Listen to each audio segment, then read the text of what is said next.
there, welcome back. This is Michelle Caron of Harmony Way in Wilbraham, Massachusetts. And I am going to be talking to you about, maybe you can guess what plant this is.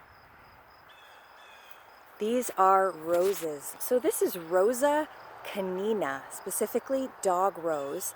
And rose is an amazing plant for so many reasons. So we can use the petals, the flowers, the buds, the leaves, and the hips, the fruit of this plant, for all kinds of things. And I'll start with the flowers because that's what we can see the most of right now. And they are beautiful and fragrant, and I wish you could smell this because it is amazing. So these roses have just gone wild. I think that might be where that phrase ramblin' rose comes from.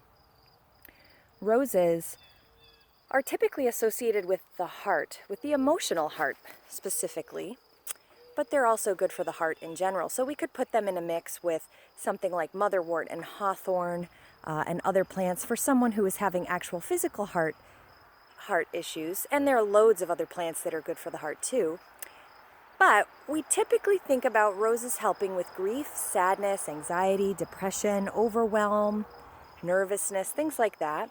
And it's got this lightening quality. It just makes things feel a little bit lighter and brighter in your heart when you're feeling down and sad. And so this plant, I'm just going to come down here so you can get a close-up of it. This plant is beautiful, right? So some of these are past their prime now, so and some are still coming out. You can see there are a couple buds if I zoom in here.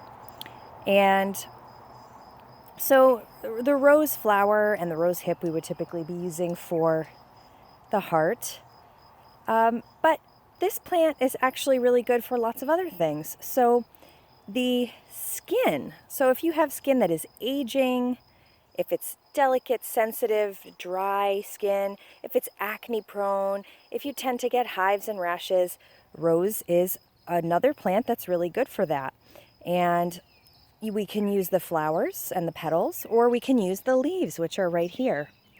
So the leaves and the flowers are very astringent. And this plant is really interesting because not only is it toning and astringent, it's also got analgesic and anti-inflammatory properties depending upon how you're using it, what the issue is for someone, and what part of the plant you're using. So really good stuff for topical skin preparations. And then, of course, the hip. And the hip is fabulous as just food. And that's how we commonly know it. We can certainly eat the petals of the rose as food too. You frequently would see them as a cake decoration on a very fancy cake, or maybe on a salad or something as a garnish. And it's completely edible and very delicious. They're great in tea as well. But particularly, the hip is thought of first, I think, as a food really for most of us that know about roses. And the hips are quite sour. They're tart. And they can be mixed in with other sweeter fruits in recipes like apples and other berries that are sweeter to give them a sweeter flavor. They're very high in vitamin C. The only thing about the hip of the rose is that they're full of seeds, and so they have to be de-seeded. And inside where those seeds are, there are these little hairs that are quite irritating to the digestive tract, so to the mouth and throat primarily, but also to the sinuses and even to the skin. They can make you itchy. So we would have to clean that out with gloves on if we were going to use them, or you can buy them from reputable companies like Mountain Rose Herbs and get pre-de-seeded and dried rose hips, which is a really simple, easy way to use them. So the hips can be used. The petals are food and medicine.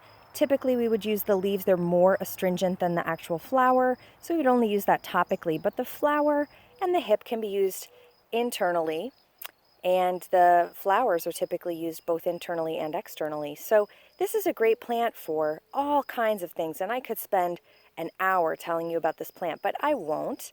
And it's just a wonderful plant to smell. The aromatherapeutic benefits and the beauty of this plant, they come in all different colors. Some roses are loaded with petals.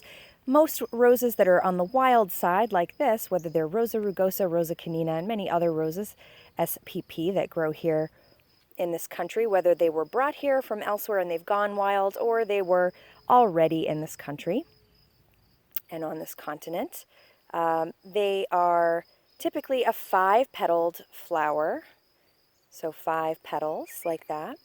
But many cultivated roses have lots more petals, and you can't even count them. There are so many.